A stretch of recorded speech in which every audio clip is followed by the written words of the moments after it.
zuciya irin ta wala kuturu ya fa saba kudin da yana da su amma wasu ya zo barada. Ai nuna an yi wa mai faɗa kuɗin miya.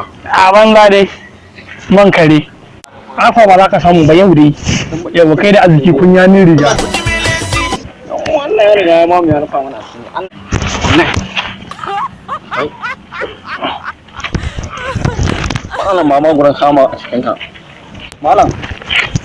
Wallahi ke samun kuɗi. A tun da kuɗin nan suka shigo hannu. Wallahi ba zan ba ba. Wallahi baka isa ba. Ka kuɗin nan tun da suka shigo. Wallahi Allah ba zan ba ka kuɗi na. Dama haka kake mana. Wallahi sai an man kuɗi na ina gaya ma. Gaskiya ba zan ba. Man kuɗi na. Ka shiga uku. Kai ga mu riga. An yaga ba ni wani ce. Mutumin wanda zai mutu ne na an yaga mai. Man kuɗi na.